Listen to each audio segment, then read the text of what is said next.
Olá, pessoas! Podcastirmãos.com de número 396 entrando no ar. Eu sou Paulinho e estou aqui em Brasília com a esposinha Adriana, que hoje vai aprender a falar pelo menos um versículo em Assurini. Olha só, eu sou a Adriana e eu estou aqui com pessoas que falam várias línguas, gente. Olha só. E não é só a língua dos anjos, que é essa, né? A gente vai falar um dia, se Deus quiser. Mas eu estou aqui com o Paulo Botrel. Muito prazer. E eu estou aqui com o Tio Viri.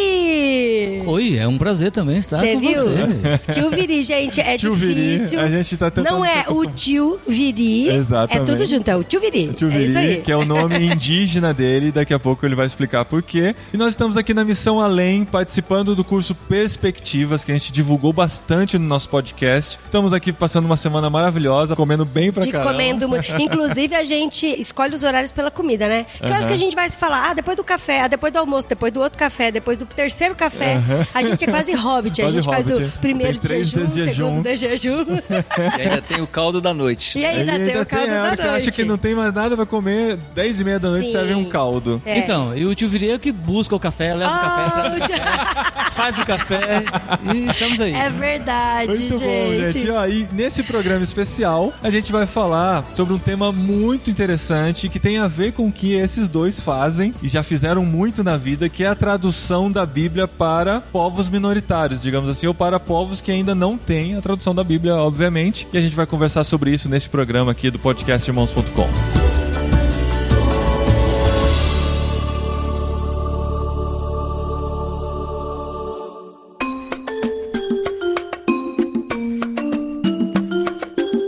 Gente, a gente tem um privilégio muito grande de estar com vocês, porque, assim, a gente é muito amigo do Cassiano, e o Cassiano cresceu com vocês, digamos assim. Um menino, Cassiano era só um menino. São duas referências aqui na área de tradução, de linguística para povos indígenas e povos não alcançados. Tem muita experiência com relação a isso, Paulo e Tio Viri, e a gente vai tentar, nessa conversa aqui, aprender um pouco com vocês sobre a questão da tradução para outros idiomas e tal. A gente está aqui numa sala que tem várias informações, né, sobre os povos não alcançados, sobre o alfabeto fonético internacional aqui e tal, e pra gente é muita novidade. Então vamos tentar entender primeiro qual é a origem desse trabalho, né? Por que surge o desafio de traduzir a Bíblia para povos minoritários, né? Quantos povos minoritários nós temos que ainda não têm a tradução da Bíblia? Qual a evolução que aconteceu nesses últimos anos na questão da Bíblia em povos minoritários? Nem sei se eu estou usando o termo correto. Posso falar que são povos minoritários? Corrigir. Estamos aqui para aprender também. Tio Viri começou nessa jornada quando? Quando que caiu a ficha do desafio, da necessidade de traduzir a Bíblia para esses povos? Na verdade, eu formei em 86 num seminário chamado Seminário Evangélico Betânia, e lá eu ouvi de alguém que veio para além fazer o curso linguístico. E como eu queria ser missionário em Paris, ou na França... Que legal. O que você tem contra missionários na Europa? Aquele com a perninha cruzada foi bonitinho. Pois então. E formei num sábado e casei no outro, e junto com a minha esposa a gente veio para Brasília fazer o curso linguístico para sermos missionários. No caso, eu queria ir para França, Paris, né? E chegando aqui em Brasília e na Além, a gente começou a ouvir da necessidade de tradução para esses povos minoritários. O que significa Além? Além é a Associação Linguística Evangélica Missionária. Olha, o e missionário legal, eu aceitaria. Sabe o que é legal o negócio da Além? É que às vezes alguém liga pra cá e diz, aí é do Além? Aí a gente diz, ainda não. Eu vou Ou lá então pro alguém Além. fala, é a Dona Allen. A Dona Allen. Correspondência pra Dona Allen. A Dona Allen está. Então, e aqui o curso, na verdade, os professores eram os próprios missionários, que vinham das aldeias e tal, e aqui todo mundo respira essa coisa da tradução. E eu comecei a ouvir, a gente começou a ouvir, e é interessante que a minha minha esposa queria ir pra Índia. Olha. Então nem França e nem Índia. Aí a gente terminou Nos índios. indo pros índios. Estamos lá. E o Paulo? No meu caso, eu estava fazendo curso de engenharia civil na UFMG e fiz uma visita com os jovens da nossa igreja lá de Belo Horizonte, Igreja Batista Central, lá para o seminário Palavra da Vida, em Atibaia. Olha aí. Foi um intercâmbio muito legal. O coral do Palavra da Vida tinha estado lá em BH. Grupo M? Não existia Não M existia ainda. ainda, tá. Não, Faz era o muito coral tempo. mesmo do PV, muito tempo. Isso foi, acho que em 1982. Olha só. Eu estava no meu primeiro ano de engenharia. E a Adri tava no primeiro ano de vida. De Tá vida, vendo não só? precisa Grande falar, diferença, amor. né? As Mas aí o pessoas que não sabem. aconteceu? Eu estava assim num conflito muito grande sobre a minha vocação, não senti que era para ser um engenheiro. E nessa época surgiu esse intercâmbio e nós fomos então Palavra da Vida e eu pedindo a Deus mesmo para confirmar o que Ele tinha para minha vida, se era engenharia, dele colocar um gosto no meu coração pela engenharia ou me mostrar o que Ele queria. E aí quando chegamos lá tivemos algumas aulas para conhecer o seminário e aí a primeira aula que eu tive foi de missões. E era o Paulo Silas, que hoje é missionário da MEVA, Missão Evangélica da Amazônia, há muitos anos, trabalhando com Yanomami, com o subgrupo Sanumá, na fronteira com a Venezuela. E ele começou a falar da necessidade das tribos. Naquela época, mais de 150 tribos não tinham missionários, não tinham um versículo da Bíblia traduzido. E aquilo mexeu muito comigo. E ele falou que pouquíssima gente estava disposta a ir para uma tribo. E naquela aula, aquilo começou a mexer comigo e acabei sentindo uma direção de Deus e voltei para BH muito feliz, convicção mesmo, absoluta do que Deus tinha para minha vida. E era solteiro até então, você não era Era casado, solteiro, né? Mas aí eu tava na larguei. faculdade ainda. Tava No meu primeiro ano. Aí eu larguei engenharia e fui pro seminário estudar. E ali E os eu pais? passei E 5 seus anos. pais? Como é que reagiram? Foi difícil. Meu pai ficou apavorado. Eles ficam, eles sempre Meu ficam. pai é professor de engenharia metalúrgica na UFMG, mas quando ele ficou sabendo que eu estava pensando em ser um missionário, ele falou: Paulo, não tem nenhum problema você largar a engenharia para abraçar outro caminho, mas por que não pastor? Por que missionário entre os índios? Ele falou assim: Paulo, você magrinho desse jeito, você vai morrer lá. Ele ficou apavorado mesmo. A minha mãe já entendeu melhor o chamado e ficou triste porque eu ia embora mais cedo do que o esperado, né? Então aí foi você assim. foi pro Palavra da Vida. Aí fui PV. Mas já tinha o chamado para os índios nesse momento? Foi naquele momento lá daquela aula com Paulo Silas, durante aquela visita. E aí eu voltei com muita convicção. Foi um ano maravilhoso, primeiro ano de seminário, tudo fazia sentido. Foi lá que eu conheci a minha esposa, né? Foi minha colega de classe. E aí Isso no final do ano da nós vida, né? Diz que é uma fábrica de sapatos. Sai aos pares. Na verdade, em todos os seminários. Todos os Sai aos seminários, pares. né? Foi assim também. Várias fábricas de sapatos. Várias Olha só, fábricas. você que tá só com um pé, fica a dica aí, viu, querido? É muito bonito. E aí, quando foi no final do ano, nós tivemos um estágio lá na MEVA, em Roraima. Eu fui com mais 3 colegas e lá, além da convicção, nasceu também uma paixão muito grande pelos povos indígenas, pelas línguas, pelas culturas. Fiquei realmente muito fascinado mesmo. Então foi assim o início da trajetória. E vocês estão envolvidos com essa questão linguística, né? Da tradução e do estabelecimento da Bíblia para a língua indígena, né? Principalmente. Esse é o foco. De 81 para cá, que você fez aquela visita, eram 150 povos indígenas sem a tradução. Hoje são quantos no Brasil? Na verdade, assim, a gente fica... A briga. Conflitos de informação. Não é conflito, é que tem um negócio meio esquisito. É assim, há um tempo atrás a gente estava feliz, todos os envolvidos com essa questão da tradução da Bíblia para povos minoritários, a gente estava feliz porque o número de 2.000 línguas, né, tinha diminuído. No mundo inteiro, No né? mundo Isso. inteiro. No Faltavam globo. ainda No 2.000, né? É, Das 6.000 que tem, Das né? 6.000. Aí, depois desse esforço de uma visão chamada Visão 2025, aquela coisa do mundo todo, mobilizando igrejas para diminuir, aí finalmente diminui. A gente chega, puxa, agora só falta 1.800. E de repente, a gente vê uma nova estatística que não, que aumentaram, porque descobriram novas etnias, mas o novas povo necessidades, enfim. Sim, aí a gente mas o fica povo feliz. fica cavucando, procurando o povo, gente. mas missionário é assim, tá cavucando. Só pra dar trabalho, né? O missionário fica cavucando todo tempo. Gente do céu, é igual o exame, né? Você vai no médico e descobre que tem doença. É por aí. Então agora eu acho que tem mais de 180 ainda no Brasil. Ainda, aí, ó. Ainda. Eram Voltou, 150, subiu para 180? Na verdade, eram 150 povos sem missionários na época. Ah, tá. Agora, a tradução, então, aí tem que ser mais preciso, né? Certo. Aí eu não saberia dizer exatamente, mas hoje parece que são umas 5 línguas indígenas que já tem a Bíblia completa traduzida. Isso. E umas 35 6 ou um pouco mais que já tem um Novo Testamento traduzido, não é isso? E outras em andamento, né? A tradução tem porções, tem várias com porções. Inclusive, a língua que eu trabalho, nós começamos o trabalho de tradução mais forte mesmo em 2007 e agora a gente tem porções, já alguns livros prontos e estamos nesse momento, exatamente nesse momento, não agora eu tô falando, né? Nesse programa maravilhoso, mas nesses dias nós deixamos lá o campo em Altamira, a gente veio para participar do Perspectiva G1000 também, né? Tem que falar desse G1000, que é um curso maravilhoso, que a Missão Além tem já oferecido há 5 anos. Esse é o 5º G1000,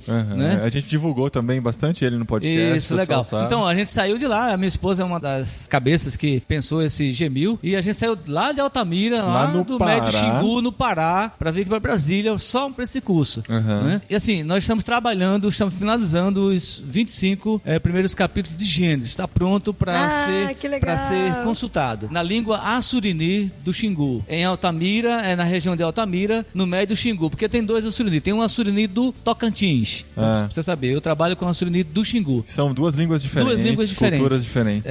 E você mora lá com os Assurinis? Sim. Temos casa numa aldeia, na aldeia maior. Agora houve um fenômeno de multiplicação de aldeias. O Assurini agora tem 6 aldeias. E nós temos casa em uma cabana em outras 2. Quantos índios assurinis existem lá na sua região? Agora eles passaram de 300. Quando eu cheguei lá tinha 63. Isso na sua aldeia ou ao todo? A etnia toda. Inteira, eu comecei a trabalhar com 63 indígenas. Você começou a trabalhar com 63. Você chegou lá, só tinham 63 e só esses 63 falavam aquela língua. Só. Então assim, se eles morressem, a língua morria. Com certeza. Olha só. Deixa eu fazer uma pergunta. Pode parecer bem preconceituosa e perigosa, mas eu quero representar pessoas que talvez estejam pensando nisso agora. Por que não é mais fácil ensinar português para esses índios do que tentar preservar uma língua de 63 pessoas? Eu acho que, em primeiro lugar, seria um desrespeito, né? Cultural. Uma agressão cultural, um desrespeito total com o indivíduo assurini, que tem a língua da mamãe, a famosa língua materna. A língua do coração. A língua do coração, a língua que fala ao coração. Do mesmo jeito que eu não gostaria que viesse me ensinar inglês para depois me dar uma Bíblia em inglês,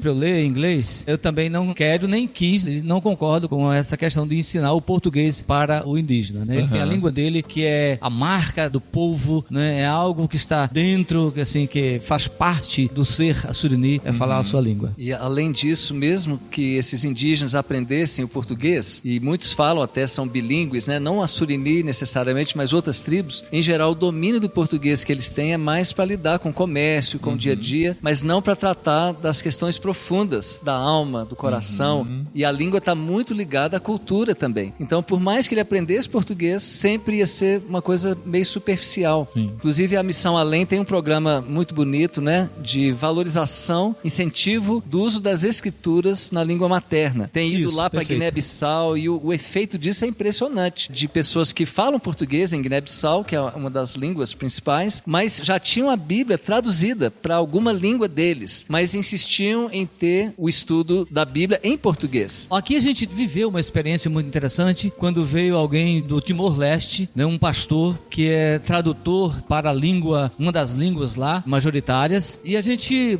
aqui no curso linguístico tem aquela coisa de aprender a analisar a língua, criar alfabeto e tal, e os colegas de classe falaram para ele: Pastor Carlos, a gente pode fazer a análise da sua língua, do seu povo?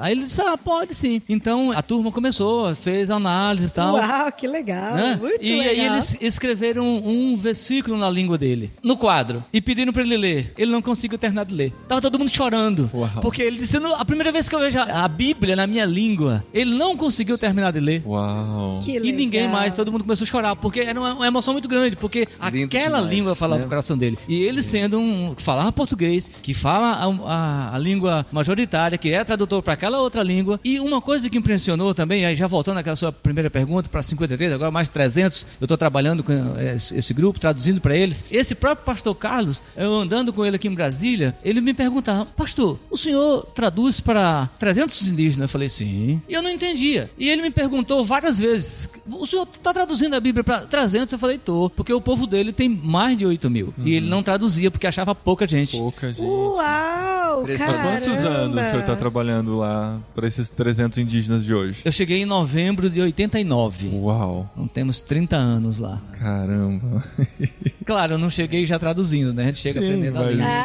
Mas faz parte de todo o processo. O processo. Era uma língua ágrafa. Ágrafa. Com certeza. Então não tinha nada escrito na língua deles, era só cultura nada. oral. Só. E você já chegou preparado pra fazer aquilo ou teve que quebrar muita pedra pra descobrir como é que funcionava o... Não, nós já chegamos esquema. preparados, né, Paulo? Paulo é um dos professores aqui, né? E ele sabe disso. A gente já chega preparado, com a ferramenta adequada para aprender a língua, ouvir aquela língua, grafar foneticamente. Aí esse processo deixa pro Paulo, porque ele é professor dessa área. Eu sou de antropologia, enfim. Gente, mas deixa eu só perguntar uma coisa. Ágrafa significa que não tem nada escrito, nada. Exatamente. Tipo, é só uma som. língua oral. Não tem alfabeto. Cultura oral. Isso. É só Não tem escrita. conversa. Não tem Isso. nada escrito. Agora- Nem entre eles, assim. Agora é uma escrito. língua como qualquer outra, com toda a sua complexidade gramatical. A gramática está toda lá, na cabeça dos falantes, Uau. né? Porque não existe língua sem Caramba. gramática. Aham. Não teria como existir. Então as regras estão lá. Então o linguista que vai trabalhar com uma língua que não tem escrito, uma língua ágrafa, o que ele vai ter que fazer? Ele vai ter que fazer um curso de fonética primeiro. Que são pra poder... 6 semanas do É, Missão 6 Além. semanas, Olha isso. 3 horas por dia, né? De São 90 som, horas né? de Um curso curso, de- né? 90 Só a parte horas de de fonética, curso. né? Caramba. Que é o estudo dos sons da fala humana. Eu lembro, Cassiano, falando dos sons bizarros que você tem que aprender. Muito interessante, né? Porque aí a pessoa vai ter um contato, vai ser exposta a praticamente todos os sons que existem nas línguas do mundo. E vai não só saber identificar aquele som, como produzir o som com o seu aparelho fonador, né, com a sua boca, e também vai conhecer o símbolo fonético para aqueles sons. Que é esse então ele alfabeto pode, que a gente tem aqui na parede. O alfabeto e aí ele fonético vai internacional. chegar em qualquer lugar do mundo e não importa que língua for, ele já teve contato com os sons que estarão naquela língua. Uau. E aí ele vai então saber como captar num papel, porque ele já conhece os símbolos, e a partir da coleta de dados ele vai poder fazer uma análise de como a língua funciona. Então ele vai comparar frases, palavras e vai descobrir qual que é a gramática da língua. É um processo bem demorado e vai fazer também análise dos sons para chegar a fazer um alfabeto na língua, para depois poder ensinar o pessoal a ler e escrever na própria língua deles, para então começar o processo de tradução da Bíblia. Uau. Caramba, é um processo bem longo. É bem Sabe uma longo. coisa curiosa? Quando eu era muito novinha e eu tava tentando aprender o inglês, no dicionário em inglês, você que tá ouvindo, você já deve ter visto um dicionário. No dicionário, quando tem a palavra no inglês, e aí antes da tradução em português, tem entre chavinha esses símbolos. Exatamente. Pra gente aprender São símbolos a conhecer fonéticos. o som, né? Isso. Mas eles não ensinam pra gente o que é o símbolo, Pois só é. bota lá. Aí a pessoa vê aqui e não tem ideia do que é, né? Então vem fazer o curso fonético aqui na LEM. Ó, eu estive na Tailândia no ano passado e eu tive contato com o idioma tailandês, que ele é tonal. Existe a representação tonal também no alfabeto fonético? Sim, sim. É. São várias notações que podem captar os tons. Né? Você pode captar os tons com números. Então, se uma língua tem 3 tons, por exemplo, pode ser o tom número 1 é o tom mais agudo, o tom alto. Aí o tom número 2 seria o tom médio. E o tom mais grave seria o número 3. Então você pode captar os tons através de números. Também pode ser através de acentos. Sim, isso então que o eu vi lá. agudo pode ser o tom alto, né? Um deitadinho pode ser o médio, e um acento grave seria o tom baixo. Né? No tailandês tinha um tom que ele descia e subia. Sim, porque tem os tons pontuais e tem os tons deslizantes. Uau. Então, Ai, para dar um gente exemplo do céu. simples, né, do mandarim. Então, eu vou falar 4 palavras aqui em mandarim. Mãe, em mandarim, é assim, olha. Ma. Aí, cavalo é ma. Xingar é ma. E cânhamo, que é uma ervazinha, é ma. Então, o ma, que é de mãe, é um tom pontual alto. Já o cavalo é um tom deslizante de médio, baixo, médio, ó. Ma. O xingar é um tom deslizante de alto para baixo, ó. Ma. E o cânhamo é um tom deslizante de baixo para médio. Ma. Uau. É. Então isso é uma língua tonal. Esse é o professor Paulo, né? Tendo essa Gente. noção visual, realmente fica mais fácil de compreender. Mas sabe uma coisa curiosa que eu tô me perguntando aqui? Hoje eu já sei com quem eu posso aprender o fonética, que é aqui na Missão Além, É com Missão Além, o isso. professor Paulo Botrel. Mas da onde o professor Paulo Botrel aprendeu isso? Fazendo o curso aqui na LEM. Mas, Foi, gente, em 90, o curso com a alguém- Helga. Mas há Helga quanto Weiss, tempo? nossa Você tem noção missionária de há quanto tempo maravilhosa. existe essa ciência do alfabeto fonético? E tem noção de onde vem isso? Olha, eu não esse sei aí, né, a que é data o IFA. exatamente, mas o alfabeto fonético internacional já existia há um bom tempo, e depois veio um americano chamado Kenneth Pike, que fez um alfabeto um pouco mais prático, na época que não tinha computador, e ele então usava os símbolos mais parecidos com os símbolos da máquina de escrever. Só que depois, com a vinda do computador, o alfabeto internacional, que são muitos desenhos, ficou também muito acessível. Então hoje a gente usa mais o alfabeto internacional do que o alfabeto do Pike. Mas o do Pike era internacional também, no sentido de que dava conta de todos os sons do mundo. Como o Adri disse, no dicionário tem a palavra, como ela é escrita, e tem ela no alfabeto fonético. Isso. Quando vocês vão escrever uma língua, vocês escrevem no alfabeto fonético ou tem um correspondente de Aí caracteres? é que tá, nós começamos com a fonética. É. E depois de ter os dados todos escritos foneticamente, aí nós vamos fazer uma análise fonológica para descobrir o que é relevante na cabeça do falante nativo e o que não é, o que é assim já meio automático. Tá. Né? Vou dar um exemplo para vocês entenderem. No caso do português, nós temos a letra T. Aí você fala tia, fala tatu. Na cabeça do brasileiro ele está sempre falando T. Sim. Mas foneticamente, o som de tia não é igual ao som de tatu. Uhum. Olha só, um é tchá e o outro é tá. Uhum. E Tanto que em Portugal são dois tia, sons diferentes. né? Em Portugal é tia. Sim. No Nordeste tudo. No Exatamente, mas vamos pensar E Rio num Claro dialeto também é. mineiro, por exemplo. Mineiro. Que você nunca vai falar tia, você vai falar tia. E vai falar tatu. Certo. E como é que a gente sabe quando está escrito já ortograficamente, quando aparece lá o T e está lá escrito T-A-T-U? Por que eu não falo tchachu? Tchachu. E por que quando eu tô lendo lá T-I-A, eu falo tia e não tia, no dialeto mineiro? Tá. Por quê? Porque isso já é fruto de uma análise fonológica. Então, em português, o tchá e o tá, a gente fala que eles são alofones, né, de um mesmo fonema. Então, na cabeça do brasileiro é um som, é o T. Isso é o fonema, mas na verdade, foneticamente, são dois sons diferentes. E o linguista, o que ele vai fazer? Ele vai fazer uma análise e vai fazer uma lista de palavras que aquele som é tchá, e outra lista de palavras que aquele som é tá. E aí ele vai descobrir que tem alguma coisa previsível. E no caso do português tem uma lógica. E ele, comparando os dados, ele vai ver o quê? Que quando aquele T vem antes de I, ele vira tchá. Mas antes de outras vogais, ele continua como tá. Então, o que significa isso? Que na ortografia, você não precisa ter dois símbolos. Basta ter um, porque o falante nativo automaticamente sabe quando é tchá e quando é tá. Mas o estrangeiro precisa ter acesso às regras fonológicas. Aí o Paulo, o que ele me diz agora? Ele me diz que são 3 processos, que a gente fez isso lá em Assuruni. Então, você tem o processo fonético, né, de grafar tudo foneticamente. Depois você vai fazer essa análise fonológica, que aí define quem é quem. E ainda o terceiro processo, que é o ortográfico. Na ortografia já se define qual vai ser realmente o símbolo, a letra, não mais o símbolo, mas a letra, que vai representar o som ou os sons. Mas é vocês a fonética que você criam chama. a letra? Mas é junto com o nativo. Não, em geral é parecida com a gente cria língua de acordo nacional. com o alfabeto, mas tem alguns sons, por exemplo, em Assuruni, o som para água, que é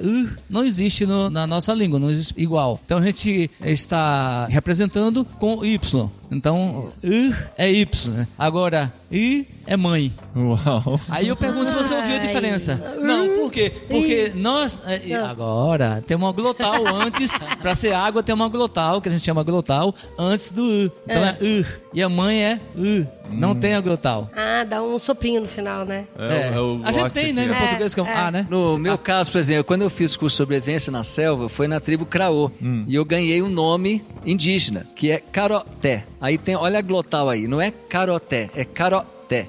Dá uma parada, não é? Isso. Então, Caroté. Tem a glotal. E o meu nome, no caso, significa canela de viado. O meu era mais bonito, eu também Muito fiz mais lá. bonito. Eu também fiz lá. Fizemos o mesmo caminho, né? Sim.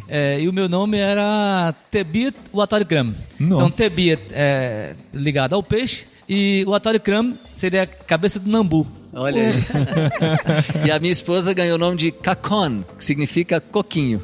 Olha só. E na Surini, o que significa o ticuru? Tchuviri. Tchuviri. Agora ela acabou de mudar meu nome. Chucurus é uma tribo lá da minha terra onde eu morei, Chucuru Cariri, em Palmeira dos Índios, uma tribo maravilhosa lá, um povo É resistente. muita palavra diferente. Um estado de resistência muito bonita lá, o Tchuviri. Tchuviri, o que significa? Bom, ela me lembrou algo que eu cometi no começo, assim, eu estava aprendendo a língua, Assuruni, aí a gente chega, quer falar, quer e tal, e o Assuruni tem o costume de colocar a comida e convidar as pessoas para comer, todos você convida 1, 2, 3 vizinhos e vem todo mundo, faz aquela reunião para comer. comer, é muito legal. E aí eu reuni os vizinhos e tal, e servia comida, e aí eu falei, tchacuruc. E aí houve um silêncio, e depois, todo mundo riu. E aí o indígena botou a mão na boca assim e disse, ei, Maíra, na época me chamava de Maíra. Ainda bem que mudou pra Tio Viri, né? Maíra, você falou, vamos fazer xixi. Porque vamos fazer xixi é tchacuruc. E vamos comer é tchacaru. Uma vogalzinha. Como você chamou ele? Ela foi Tchucuru. Tchucuru.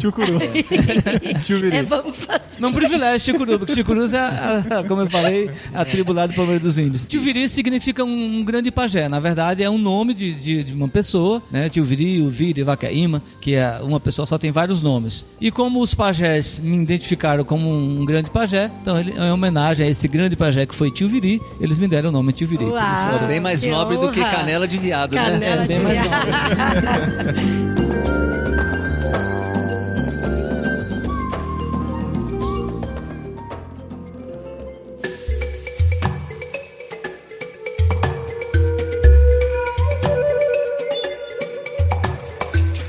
Vocês fazem? Vocês têm algum mecanismo pra vocês aprenderem? Sei lá, eu fico me imaginando, acho que eu ia pendurar um caderninho assim no pescoço e quando eu fosse escutar uma mensagem, um áudio assim, já escrever no caderninho, já tentar escrever. Essa ideia é ruim, né, tio? Viri.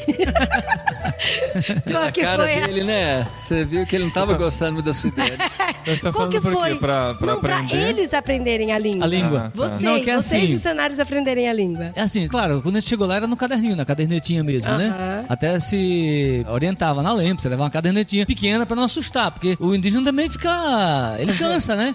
Aí chega lá o missionário, o pesquisador, tá só querendo pegar a informação dele. Então, na verdade, nós sentávamos alguns momentos com aqueles que tinham disponibilidade pra ensinar, né? A gente ia anotando as frases e tal, de acordo com o que a gente aprendeu aqui na LEM, processo de aprendizagem da língua, mas a gente resolveu viver com eles. Então, eu tô indo caçar, aí tô aprendendo, eu tô perguntando como é que fala por aqui, pra frente, pra trás. E sempre tem alguém assim que fala português também ou não? Não, quando eu cheguei tinha alguns que falavam português, e isso facilitou bastante. E depois de um tempo... imagina chegar num lugar depois de um tempo fala, complicou, porque aí eles querem só falar português. Isso tem que tomar cuidado. É mais fácil aprender a língua se é um povo monolíngue, que não fala nada de português, por causa disso. Porque se eles já falam um pouco, então eles querem comunicar. Isso. E aí então dificulta, né? Aí você tem mais a minha vantagem é que quem fez a casa, fez perto da casa dele, porque seria meu dono, claro, tem uma questão toda antropológica aí, né, perto do terreiro dele, e eram velhos, idosos, que não falavam português. Isso foi bom. Foi bom pra mim. Foge de quem fala português se você quer aprender outra língua, né? Com certeza. Olha Fica a dica aí pra quem tá ouvindo. É isso aí. E todo esse processo de grafia da língua, vocês não fazem sozinhos, fazem com nativos, que Exatamente, vão acompanhar e ajudar a entender e a se identificar com o que está sendo criado, né? Acontece da comunidade não aceitar depois de um alfabeto ter sido criado ou a grafia ter sido criada, eles não aceitarem esse processo ou não aceitarem o resultado? Acontece esse tipo de coisa? Isso aí a gente fala sobre a sociolinguística, né? Que tem uma questão social além da linguística. Então tem um exemplo que eu lembro que eu achei bem interessante, que é de uma língua indígena em que o Ba e Ma seriam alofones de um só fonema. Então bastaria um símbolo e eles saberiam automaticamente quando pronunciar Ba e quando pronunciar Ma. Então bastaria uma letra. Só que eles não aceitaram porque eles já tinham contato com o português. E no português, Ba e Ma são dois fonemas distintos. Precisa de duas letras, né? Porque uma coisa é bato e outra coisa é mato. Então a gente fala que são fonemas que estão em contraste. Sim. Então precisa ter dois símbolos. Então, como eles tinham acesso ao português, eles não aceitaram que Ba e Ma podia ser representado por um só símbolo, né, na ortografia. Então, por isso foi sacrificado a conclusão linguística puramente e tiveram que fazer uma concessão. Uma letra, e aí né? Ficaram duas letras mesmo quando não precisava. O Assuruni, acontece isso, mas eles aceitaram. Eles são alofones, né? O Ma e o Ba, isso, claro, falando no senso comum, não como linguista, que somos nós, né? E o N e o D, né? Na, da, são alofones também. Eles não escutam a diferença. E muitas vezes eu chegava na casa do indígena e falava alguma coisa com ela, e ela respondia em português, dão. Você quer, você vai lá, dão. Porque pra ela é igual. Então, e não é. Que legal.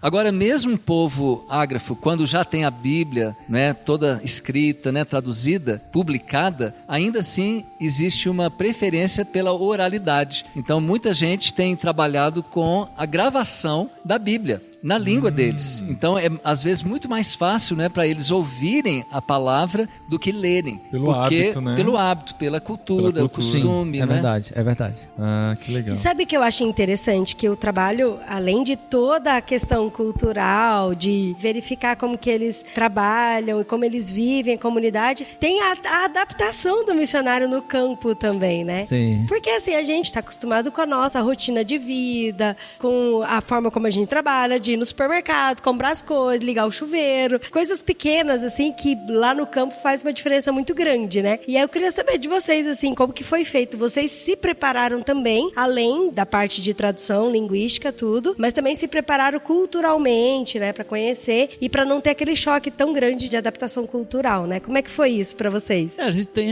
também os dois níveis de antropologia, né? Quando eu fiz o curso era só um nível, agora a gente tem antropologia cultural e antropologia da religião. E a gente tenta, através também das nossas experiências, preparar os nossos alunos. E fomos preparados também. E como o Paulo falou da sobrevivência, a gente foi para uma aldeia, junto a uma aldeia, junto a um povo indígena, e a gente teve aquele primeiro contato com professores e tal, para depois você ir como missionário mesmo. Mas sempre tem choque. O choque é inevitável. O choque cultural é inevitável, não tem jeito. E tem algumas coisas assim interessantes. Tem umas que a gente, não sei, o Paulo, mas tem umas que eu tiro de letra, tem outras que não. Por exemplo, a dificuldade imensa para mim foi ter que fazer as necessidades fisiológicas, sobretudo 2, com aquele buraco aberto no chão com... Tem que se equilibrar e fazer ao mesmo tempo, né? Tem um lugar isso. pra segurar? Tipo isso. Não tem lugar pra segurar, não tem nada. Ou no mato... Na tribo Craô nem a fossa tinha, era no mato mesmo, Era né? no mato mesmo, era no mato mesmo. E acontecia de você chegar no... que jeito? Você Calma, chegar no deixa mato e já ter, né, já ter usado aquele lugar? Geralmente Então, enterram, né? Cobre com a terra. ou larga pra lá e tal. Mas enfim, o buraco é muito, muito mal cheiroso, né? Porque fica lá o contato direto, né? Você faz um negócio desse, fica lá. Não dá pra ficar no Instagram enquanto tá... Não dá. Lá ninguém fica no Instagram. Olha E aí, só. eu pensei, puxa, quando eles fizerem uma casa pra mim nessa aldeia, eu vou trazer um vaso e vou sentar. E aí não deu outra. Com 1 ano e meio, eles viram que eu ia ficar na aldeia e fizeram uma casa pra mim. Fizeram a casa, tal, coberta de palha, eu fechei de barro e tal, e eu levei um vaso sanitário. E levou escondido assim. Levei. Mas não foi ofensivo pra cultura? Não foi, mas calma aí. Ah. E aí levei o vaso sanitário, levei o cano, o tubo, né, de PVC e tal, fiz todo aquele processo, cavei um buraco. Primeiro foi super interessante, eles olhando eu cavar o buraco. Por que eu tava cavando um buraco tão grande? E assim, longe da casa. E longe da casa. Cavei, e aí eu botei o tubo de PVC, sentei tudo direitinho, fechei o buraco lá, botei a terra em cima com o pau e tal, aquela coisa, tudo direitinho, e sentei o vaso sanitário. E aí, todos, literalmente, foram na minha casa e me perguntar, e eu tinha que explicar pra todos como que ia fazer. Como que a coisa, qual seria o caminho que o 2 iria. E não pediram pra usar, não? E se não ia... Pediram pra usar também. E se não ia ficar fedendo. E aí, não tinha água encanada, eu ia buscar água lá no rio, descia a ribanceira pra pegar água, mas tudo bem. E aí eu mantinha sempre um balde lá cheio com água. E eles foram pra ver como é que era que o Dom Indígena... Aí você deu uma exibição de como é que faz. Bom, eu encenei, né? Uma demonstração. Ô, tio Mas Viri, interessante também. foi por causa desse trono que você ganhou o nome de Grande Pajé? Não, essa história talvez só na nossa próxima conversa, talvez, porque é muito longa. Da mudança de nome. De Maíra, primeiro de Maíra, depois de Maíra para Tio Viri. Mas eles ficaram curiosos, que isso não ia ficar fedendo, porque a porta do negócio lá dava pro meu quarto, onde eu tinha uma cama, e as redes, e eles todos lá foram olhar e saber o que estava acontecendo ali. Agora, ofensivo, que eu percebi que era fechar. O local eu fechei, claro, né? Como não indígena, eu fechei o local. E eles não entendiam por que eu fechei. O banheiro? O banheiro, porque eu não deixei à vista, né? Porque mas as pessoas faziam à vista, é isso? Lá sem porta. Alguém foi me visitar um dia e aí nós chegamos lá, ele queria ir no banheiro e falou, pastor, onde é que é o banheiro? Eu falei, é ali. Aí ele foi lá no banheiro e aí ele voltou correndo e falou assim, ei, tio Viri, mas não tem porta. Eu falei, mas não precisa. Você arrancou a porta então? Não, o banheiro, outros banheiros. Aquele tá. dava pro meu quarto, era fechado. Eu fechei com tábuas assim. Mas eles olhavam pela brecha da... Ai, gente. Eles olhavam. Um dia um indígena encenou tudo que eu fazia. Inclusive com a revista que eu levava pra ler. Ai, gente do céu. O ser humano é E você, muito Paulo, interessante. nas suas experiências em tribos indígenas? É assim um pequeno choque, não foi nada grave, não é? Mas foi quando eu estava na tribo caritiana, onde a gente foi para ficar anos para traduzir a Bíblia para eles. Acabou que a minha esposa não conseguiu ficar, teve uma depressão profunda, precisamos vir embora. Mas uma certa semana que nós estávamos lá, eles convidaram a gente para um aniversário do outro lado do rio e serviram o prato favorito deles, que era um macaquinho assado. Uau! E aí, com todo o meu treinamento, eu encarei, nem pensei duas vezes. Sim. Comi tranquilo, mas eu senti um gostinho tão diferente. E quando eu voltei pra minha maloquinha lá na aldeia, eu escovei os dentes umas 3 vezes e não saiu o gostinho do macaco. Não. E fui dormir na minha rede com aquele gostinho. Mas a gente comeria quantos macacos fosse necessário, porque a gente sabe como é importante você se identificar, né, com o povo, na sua alimentação, inclusive. Isso é muito importante. Isso sim seria uma desonra não comer, Exatamente. Sim. Algumas Isso. coisas. Então, porque a gente escuta, né, de missionários que fazem longos trabalhos, né, com um povo de uma cultura muito diferente da nossa, e alguns parâmetros parece que é meio que universal, né, de desonra. E a questão da alimentação parece que em toda cultura é ofensivo. Até na nossa, né? A gente claro, faz um bolo dificultoso, Claro. A antropologia bota diz na isso. mesa. É uma coisa que a gente comeu a vida inteira, relembra a nossa infância Isso, e né? tal, você coloca na mesa. A o pessoa não quer E aí o estrangeiro experimentar. faz cara de Pra nojo, vocês né? estão ouvindo, quando comeram açaí, quando experimentaram açaí, não fala assim, tem gosto de tem areia. gosto de terra. Porque o paraense ama, Exatamente. o nortista, de modo geral, ama açaí. Não E façam eu amo isso. esse açaí com gosto de Pois terra, então, viu? eu Pra também. comer- não pode falar. Lembrando, Terra, Adri. Pra comer com charque. lembrando que comida é um poderoso marcador cultural, então a gente tem que Sim. entender isso.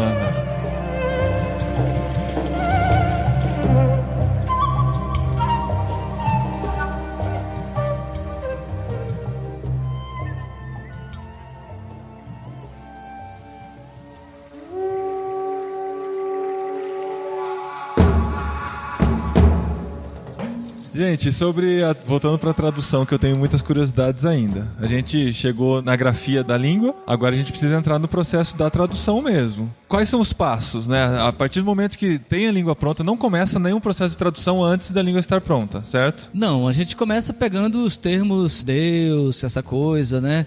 Você começa a ir nesse rumo, pensando no início do trabalho de tradução, né? Se na cultura deles, eles tiverem o conceito de Deus, Então, tiverem aí- uma palavra para Deus, mas eles têm um conhecimento muito diferente sobre Deus, vocês usam a mesma palavra para Deus? Normalmente, sempre que possível, a gente usa a palavra da cultura, do que eles têm. Mesmo que aquilo não represente o nosso Deus, por exemplo. Bom, a gente não vai entrar em teologia, né? Mas até o nosso conceito de Deus mesmo é grego, né? A coisa é bem grega, né? Né? O É Roteros, porque tem a tal. história, né, a gente aprendendo perspectivas, de ao traduzir para o árabe se utilizava o Alá como Deus, sim.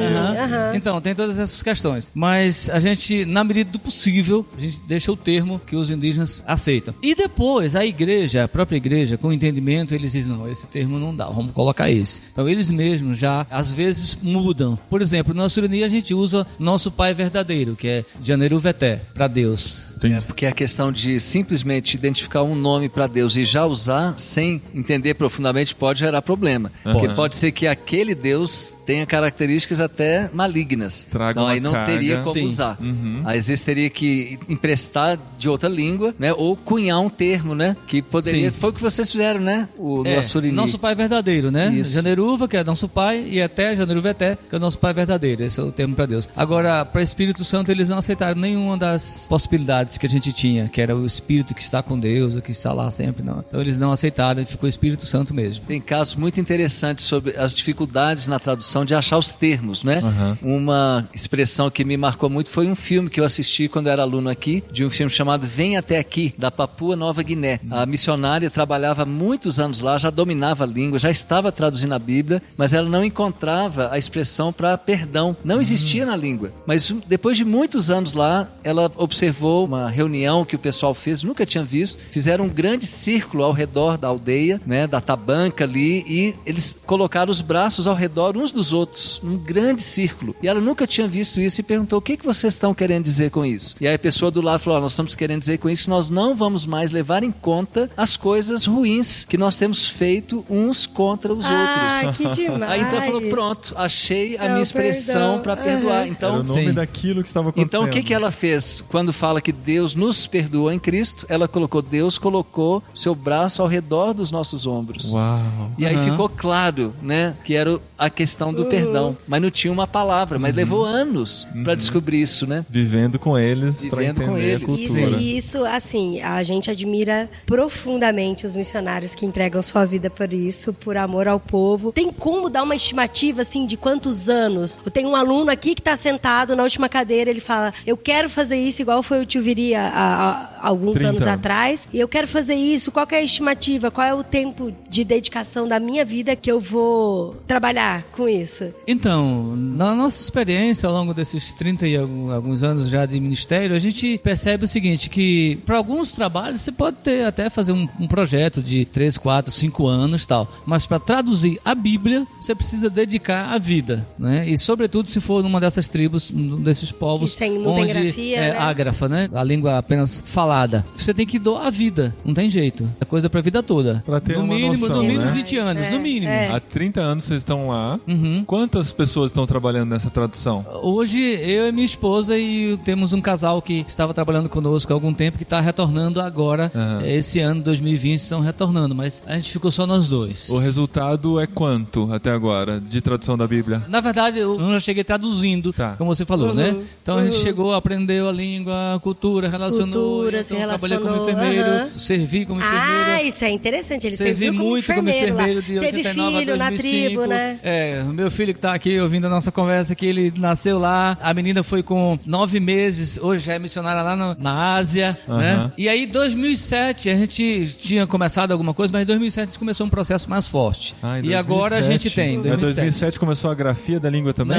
Não, a gente já tinha ensinado a ler, escrever, a gente já estava, processo bem adiantado. Porque quando fala da tradução da Bíblia, tem vários processos antes de ensinar a ler, escrever, porque senão não tem aceitação também, né? Sim, claro. Você tem vai, que já ir fazendo desde antes. Coisa seria bem de Marte, né? Não vou te ensinar a ler e escrever, não. Então tem que ter um domínio da língua, né? Tem que ter o domínio da língua e tal. E a gente teve uma ajuda muito boa. Quando a gente chegou lá, tinha 2 irmãzinhas da Igreja Católica. Uma já partiu e a outra mudou de aldeia, não tá lá mais. Mas elas já estavam lá quando nós chegamos nessa aldeia.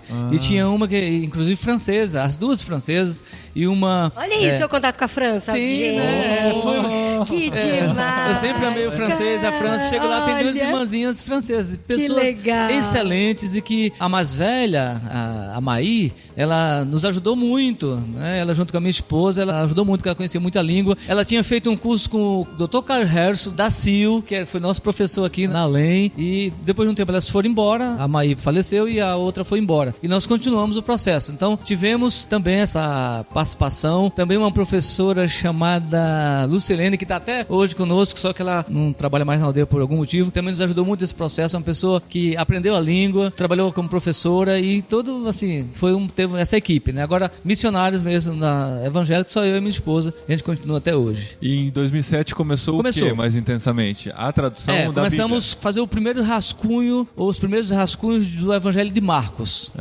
Tá. 2007. E hoje o que nós temos? Então hoje eu tenho... Aí nós paramos Marcos, porque a gente queria traduzir Lucas para poder colocar o filme Jesus na língua surini. Então a gente tem esse rascunho de Marcos, nós temos Lucas pronto quando eu digo todos os processos feitos, né? E consultado, né? Tem Lucas, tem Ruth, tem Atos prontos. Aí nós temos já saindo para ficar pronto Gênesis, Jonas e Judas. Jonas para poder falar de missões já, né, para eles. Jonas, quando eu traduzi, fiz a primeira tradução de Jonas, foi impactante. É mesmo? Aquela mensagem, os assurunis estavam vivendo uma época assim de muita discórdia entre eles, e foi uma história assim maravilhosa, tão maravilhosa que em 99 a minha esposa estava indo para a aldeia testar Jonas, o barco naufragou. E ela coisa. perdeu o computador, o rascunho que tinha, tudo. Está até hoje no fundo do rio. Jonas foi pro fundo do rio. Tiveram que fazer tudo de novo. Tiveram que fazer. Tivemos que fazer tudo de novo. Aí agora, recentemente, a gente até escreveu um artigo, Jonas retorna, sai do fundo do rio e retorna pra... Finalmente Jonas chegou ao Suruni. Jonas não conseguiu chegar no Suruni, cara. Incrível. Aí vocês aprenderam a fazer backup, né? É que em outros aparelhos. Na época era aquele... Acho que só tinha computador na cidade, os bem ricos e os missionários. Então assim, e a gente tinha um só, e ele foi pro fundo. Ele era o e a gente único, não tinha, né? Não tinha pendrive, nada disso. Era na época do disquete. Entendi. Nossa! Perdemos tudo. E eu nem triste. sei como que era computador na época do disquete. Tá bom. Novinha. Não, computador petitico. Não Eu era conheço os petitico. desktop Era uma grandes. Quem falou que Toshibinha era 100 que a gente petitico? tinha. E aí perdeu tudo. E tá no fundo do rio até hoje, mas a gente resgatou. O Jonas finalmente chegou no Suruni. Olha isso. E nós... Saiu da boca do peixe, Jonas. Saiu do fundo do Isso rio, aí. da boca da pirarara. Que é o peixe grande que diz que engole pessoas, é o pirarara, no rio Xingu. O pirarara. E chegou na aldeia, e a gente leu e a gente falou sobre essa mensagem do Jonas, foi muito bom, muito bom. Muito Legal. bom. Tem um exemplo interessante, você falou quanto tempo dura, né, uma tradução. A primeira Bíblia completa numa língua indígena brasileira foi feita para a língua Waiwai, que é de uma tribo não mineira, viu? Waiwai. É lá no Pará, né? Em Roraima também, os Waiwais, né, moram lá há muitos anos, e veio um casal dos Estados Unidos, seu Roberto Hawkins e Dona Florine. Vieram bem jovens, começaram acho que na Guiana, onde eles moravam, Guiana inglesa, e depois eles vieram para o Brasil. Você tem noção de que A época? tribo Waiwai. Não sei se foi na década de 40, talvez, ou 50, não é? Acho que foi 50. Mas foi a então. primeira Bíblia a ser traduzida completamente para uma língua indígena brasileira. E sabe quando foi que ficou pronto? Em 2002, se não me engano. É sério? Há A pouco primeira? tempo. E sabe quantos anos eles levaram desde o dia que eles pisaram na aldeia até o dia que saiu a Bíblia completa? 53 anos. Nossa. 53 anos. Uau. Então, realmente, hoje pode ser que não precise de tanto tempo, porque tem toda a questão de computação, Tecnologia. que pode Ajuda ajudar a acelerar um pouco, né? Aham. Agora, o Novo Testamento, o recorde aqui no Brasil tinha sido do Dr. Carlos Harrison, né? Que foi para o Guajajara. Guajajara. Ele levou 15 anos para o Novo Testamento. E agora parece que o Paulo, que foi da missão Além da Jami, levou 7 anos. Mas foi adaptação. Mas era uma adaptação Para começar do zero é da impossível. língua tucano falado na Colômbia para a língua tucano falado no Brasil. Isso. Então aí já tinha uma base e tinha apenas entendi. algumas diferenças. Ainda assim levou 7 anos para o Novo Testamento. Então Caramba. realmente é um trabalho De para uma vida. De vida, né?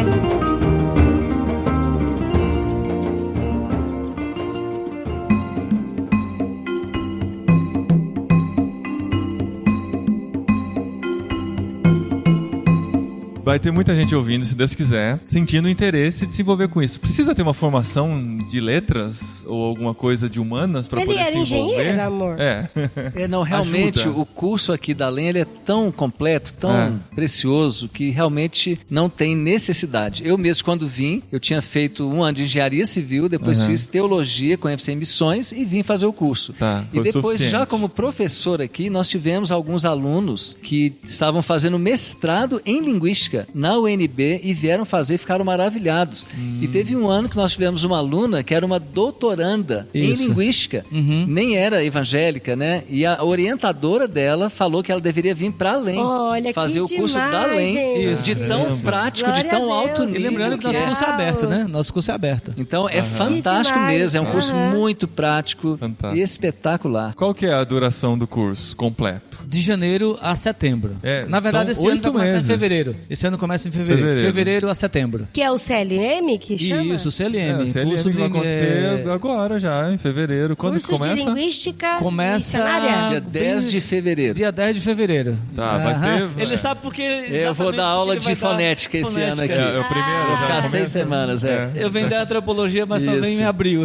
E olha só uma curiosidade, no mês que vem, em fevereiro, a Missão Além vai participar da nossa ação nos stories do Vocari. E aí a Legal. gente vai mostrar o CLM, costume, como é que funciona, onde que ficam os alojamentos, refeitório, pra fazer aí, pra mostrar pro pessoal. Então, para conhecer mais o site da Missão Além, esse endereço de vocês é complexo, né? Mas o link tá no post.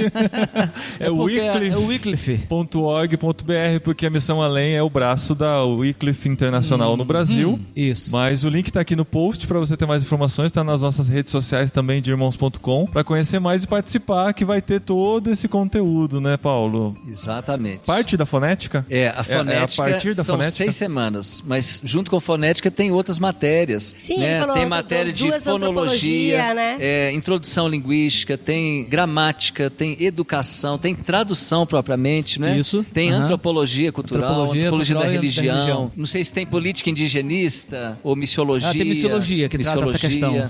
Tem sociolinguística, pragmática. Isso, e lembrando que nosso curso esse ano, na sua primeira etapa, que vai de fevereiro a abril, é uma pós. Tá a nível de pós. Ligada à Uni Evangélica. Se você já é graduado e vier para além, então você tem. Quais são as matérias dessa primeira etapa? Porque quando eu cheguei aqui, eu falei pra dona Eliana que nós estávamos indo pra Espanha. Ela falou, não, vocês têm que vir aqui fazer o primeiro módulo, que vai ser importante pra vocês e tal. O que ele tem no primeiro módulo? Exatamente, pra vocês vai ser hiper importante essa questão da fonética, as 6 semanas de fonética, a antropologia cultural e a da religião. Vai ser importante a questão do aprendizado de língua mesmo, que tem a disciplina específica. E na verdade, eu tô dizendo aprendizado porque é na minha época.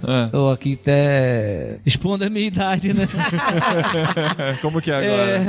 É aquisição de línguas agora. Aquisição de línguas. Então, esse seria o primeiro módulo, que é indispensável para qualquer missionário que vai trabalhar em outra cultura e aprender uma outra língua. Isso é legal Não falar. só para quem vai traduzir. E a gente deu vários exemplos aqui, por exemplo, falando, né, dos indígenas e tal, e até de Papua Nova Guiné, mas isso é independente da etnia. Não, mas eu não vou trabalhar com alguém. Eu vou pra Espanha, no caso de vocês. Venha aprender fonética, cara, porque quando você começar a falar o espanhol, qualquer outra língua, vai olhar pra você e falar assim, como ele produz, ele pronuncia tão bom, som, né? Como é que ele faz igualzinho, né? Olha que legal, que bonitinho. Então, gente, mas antes de terminar o programa, eu estou curiosa, assim como as pessoas que estão nos ouvindo, o quão diferente é a língua do Assurini pra nossa. Fala uma fala bem de... Salmo 23, vamos lá. Não, tô brincando. Salmo 23, assim, pra traduzir na íntegra, é melhor não, porque a gente vai cometer erros, porque a tradução é como diz um teórico da tradução, é como um besouro, né? O besouro, depende da sua região. Besouro, né? Ele tem tudo pra não voar. Né? Entendi. Ele é todo desconjuntado, asa pequena, mas voa. E tradução é assim, então ela sai. Desconjuntada, mas sai. E o Salmo 23 ainda não foi traduzido. Ainda não foi, ainda verdade. não, eu poderia falar o Salmo 23 agora, então mas eu iria cometer no princípio criou Deus os céus e a terra. Mas ele vai saber de cor. Aí ele sabe de cor? Você sabe de cor? Eu sei, claro. Olha, você vai duvidar desse homem, gente. Mas assim, tudo que você já traduziu, você sabe de cor, é isso? Não, aí não, né? Aí não, porque eu sou pastor e não computador. Tomou distraído. E Pirungavo da Tivivaca da TV. Eramun, Janeruveté, Espírito Santo e Viricá. Eramun, Gal, Mombeu. Ejap e Nejap. Uau. Muito bom. Aplausos digitais. É bem diferente mesmo. Gente, muito obrigado pela participação de vocês. A gente fica apaixonado por esse assunto, a gente é apaixonado por missões e conhecer esse processo foi muito especial. E parabéns pelo trabalho que vocês desenvolvem, né? O Paulo também dá aula em outros lugares, né? Não só aqui na outros centros de treinamento, né? Exatamente. Ou na área de linguística, ou antropologia cultural, ou missiologia também. Muito obrigado, gente, pela participação de vocês. Deus abençoe muito o trabalho da tradução lá. Mais 5 anos para terminar a Bíblia, combinado? Vamos colocar um prazo. Olha só, ele é abusado, né? É bem abusado e não conhece não conhece, a dificuldade. Né? Sabe de nada, inocente, né? Você perdeu a oportunidade de falar. Se você for lá me ajudar, né? Não, de repente, quem sabe?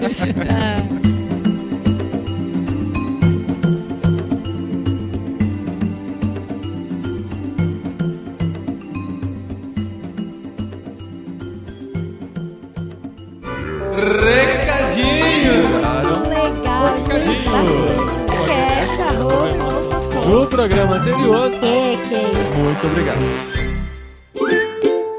Recadinhos, esposinha! Recadinhos, esposinhos! Recadinhos missionários! Recadinhos de missões! Recadinhos que vêm lá do fundo do coração. Fundo do coração. Porque esse programa foi gravado lá na Missão Além, na semana retrasada, em que estávamos lá participando do curso Perspectivas, lá em Brasília. Gente, eu tenho que fazer aqui uma observação sobre esse curso, que a gente tá apaixonado pelo curso do Perspectivas. Eu não sei se você conhece, se já ouviu falar, mas o curso do Perspectivas, assim, ele pode ser dado de duas formas. Ou intensivão, que é na loucura, como a gente fez, né, amor? É loucura, mas é muito bom. Eu não troco o intensivão por outro tipo.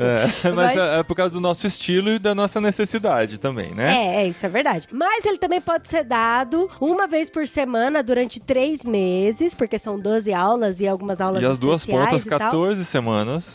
E aí é feito uma vez por semana, ou numa terça, ou numa quarta, ou numa quinta, depende da região que você tá. E as turmas vão se abrir agora já novamente, tá lá no site do Perspectivas, e nós queremos falar uma coisa aqui, né, amor? Não, só pra... Você falou do site do Perspectivas, tem que falar qual que é o site do Perspectivas, é perspectivasbrasil.com. E esse curso, gente, é um curso que, assim, agora que a gente fez, a gente já conhecia, já tinha assistido algumas aulas, eu já tinha até dado uma aula inaugural lá na turma da Borda em São Bernardo. Sim. Mas agora que a gente esteve por dentro dele, a gente pode dizer com certeza que esse é um curso que todo cristão deve fazer. A gente viu que não é só pra quem vai pro campo missionário, não é só pra quem está interessado em missões, mas é um curso pra entender a perspectiva do plano de Deus pra humanidade. Pra humanidade. Então, assim, é curso pra missionário? Também. Mas é curso não pra é todo só pra cristão, né, amor? Então tem a perspectiva bíblica, perspectiva histórica, perspectiva cultural e perspectiva estratégica. São 4 módulos, né, dentro dessas 12 aulas que se tornam 14 no curso completão semana a semana, que você precisa participar. Então fica de olho, entra no perspectivasbrasil.com e vai atrás de conhecer onde ele está acontecendo perto de você. Às vezes na cidade do seu lado, você pode ir uma vez por semana para lá, participar do curso e ter essa nova perspectiva aí para sua vida. E se não tiver aí na sua cidade, manda um e-mail para eles, enche o saco deles e faz abrir aí. Exatamente. Perspectivas.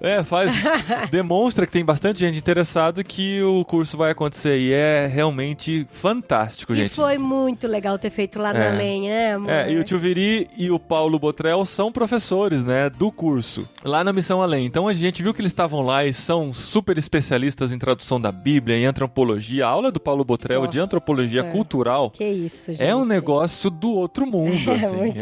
É muito louco. Eu até escrevi no Instagram, eu queria morar nessa aula pra sempre, porque é uma matéria deliciosa pra quem curte esse tipo de conteúdo. Sim, e a aula do Tio Viri com a Tia Lili foi demais também. Você se sentiu assim, imerso no campo transcultural. Eles levaram música, levaram curiosidades, comida. Comida. Uma comida Todo indígena mundo teve bem que experimentar a comida indígena de mandioca. Foi muito legal mesmo. E a gente agradece muito eles por terem participado. Separaram uma tarde pra gente lá, pra gente poder gravar, e valeu muito a pena. E, gente, o podcast Irmãos.com já voltou com força total. Semana passada tivemos o programa sobre músicas pentecostais, que foi muito interessante, a repercussão foi muito boa. Essa semana aqui, esse programa missionário, e na semana que vem já tem a volta da série Jet Lag. Olha isso! Jet Lag, podemos adiantar qual é o país ou não? Não. Tá, não. Ele não gosta de adiantar. Surpresa, mas gente. Mas se você perguntar pra mim, mas é um país bem diferente, uma cultura bem diferente. Sim, foi mais divulgado nos últimos anos aí por causa de um grande evento que aconteceu lá, mas enfim, vocês vão descobrir na semana que vem. E ficou um programa bem interessante também, diferente dos outros que já fizemos, porque tem uma abordagem alternativa de missões como fazedores de tendas. Eu achava que era porque você e o Gustavo tinham gravado juntos. Também, isso foi legal também, porque a gente tava em Brasília, a primeira vez. Ficamos hospedados na casa do Gustavo Borges e gravamos com ele, né? Gravei com ele via Skype com o nosso convidado no exterior, e a gente já postou essa foto nos stories, mas quando o programa sair eu vou postar também no feed do Instagram. Eu confesso que eu tô bem curiosa pra saber como ficou esse programa, porque vocês, dormiram 4 horas só aquela noite, né? Ficaram batendo papo até umas 3 horas da manhã, acordaram umas 7, mas tudo bem. Então semana que vem o programa tá aí. E 2 semanas depois da semana que vem, ou seja, daqui 3 semanas contando a partir de hoje, a data de publicação desse podcast. Hoje é que dia? Hoje é dia 28 de janeiro, o programa está entrando no ar, então daqui 3 semanas nós teremos a estreia da nova temporada do Literário de Irmãos.com. Gente, e é um livro livro, vocês não têm noção. Eu comecei a ler esse livro, eu comecei a encher o saco de todo mundo. A gente tem que fazer o literário, tem que fazer o literário, tem que fazer. É muito bom o livro, Porque se você pensar assim, a Adri fala que pra ela ler em público, ela fica com um pouquinho de vergonha. Gente, eu tenho vergonha. Ai, Nossa, amor, já vai falar assim? É verdade. Eu tava no hospital lendo, aí as enfermeiras passavam e eu abaixava a capa do livro assim. É o livro Você é Aquilo que Ama, O Poder Espiritual do Hábito, do James K. A. Smith. Gente, olha que nome de livro de autoajuda, né? Não, O Poder Espiritual do Hábito, Você é Aquilo que Ama, tipo, vai estar do lado do Augusto Cury lá na Saraiva, certeza. Não, mas... eu tenho alguma coisa contra o Augusto Cury. Muito pelo contrário. E nem a favor, muito pelo contrário. Né?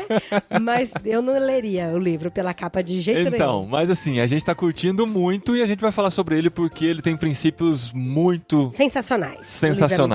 E assim, ao contrário do que você pensa quando você olha pela capa, parece que ele é um livro raso, ele é um livro fraco, de autoajuda. Com 8 passos pra você conseguir o hábito, né? Palavrinhas, assim, ai, que delícia, isso tá aquecendo meu coração. Ele te tira da zona do conforto, ele te provoca e ele é, de certa forma, bem filosófico, assim.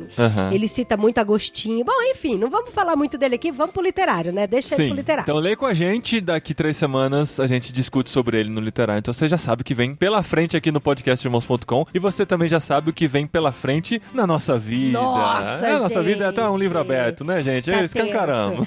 Tá tenso, assim, de lidar com a ansiedade, mas a gente tá se preparando de vez pra mudar para a Espanha. Isso, se você ainda não ouviu o último programa de 2019, o 394, nós contamos toda a história lá. E se você já ouviu, você já sabe que estamos, assim, arrumando as malas, diria. Sim, com certeza. Na verdade... Estamos preparando documentação, estudando bastante sobre o país. Inclusive, eu gostaria de agradecer aqui a alguns ouvintes entrarem em contato comigo no particular, falando, eu conheço fulano, conheço ciclano, conheço pessoas que podem te ajudar lá na Espanha. E é legal que a nossa rede de contato tem aumentado bastante. Muito, muito obrigada mesmo. E tem gente que acha que a gente já está lá, porque eu postei uma foto da gente com a bandeira do Brasil e da Espanha falando que novas cores estão surgindo na nossa vida. Aí as pessoas pensaram, que bom que vocês já chegaram, tal, Deus abençoe vocês aí. Mas não, gente. O negócio, a gente tá indo rápido, mas nem tão rápido assim. Mas a grande notícia é que nós já compramos as passagens. E são passagens só de ida. Só de ida, gente. Essa foi a parte que, assim, mais bateu, assim, no coração da gente. Quando a gente comprou e falou, eita! É só ida. A data da nossa viagem é 28 de maio. Olha, hoje é 28 de janeiro. Verdade. Temos oficialmente 4 meses pra nossa viagem de mudança pra Espanha. No dia 28 a gente embarca pra Lisboa, onde a gente vai ficar 4 dias num treinamento de mentoria com um casal de missionários da CEPAL que está na Europa há muito tempo e vai nos ajudar nessa entrada. 4 dias intensos de conversas e preparação para o campo. E depois, no dia 2 de junho, a gente chega oficialmente em Madrid e vai começar a procurar lugar e se estabelecer lá nesses meses que antecedem o ano escolar das crianças, que começa no comecinho de setembro. Sim, gente, orem conosco, por favor, porque são muitas decisões que tem que tomar e cada decisão vai para um rumo diferente. Então, assim, a gente tem que decidir exatamente qual é o pueblo que a gente vai ficar, qual escola que a gente vai matricular os meninos, como a gente vai trabalhar com a questão da documentação. Assim, a gente tá tudo legalzinho, já tem passaporte europeu, tudo, mas a gente precisa tomar algumas decisões que serão importantes pro futuro. Então, a gente não quer tomar, né? A gente, na verdade, só quer ouvir a voz de Deus. Exato. E aí a gente colocar no papel. Então, orem por nós. E se você quiser conhecer melhor nosso projeto, saber como que a gente vai trabalhar lá, como que a gente vai influenciar os espanhóis lá, entre em irmãos.com/na Europa. Sim, você vai preencher um formulário, vai falar que quer se envolver, quer conhecer mais, quer nos acompanhar em oração, quer receber nossos informativos e a gente vai pegar o seu e-mail e vai mandar pra você por e-mail o projeto lindo que a gente preparou nesse fim de semana. Ficou top.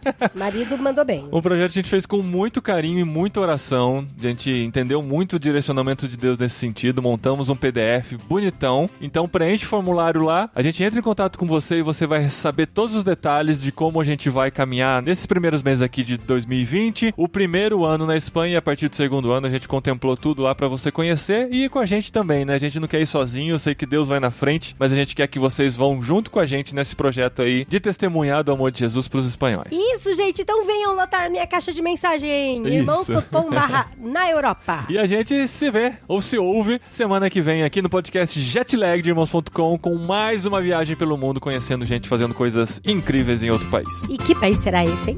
Fica aí a questão.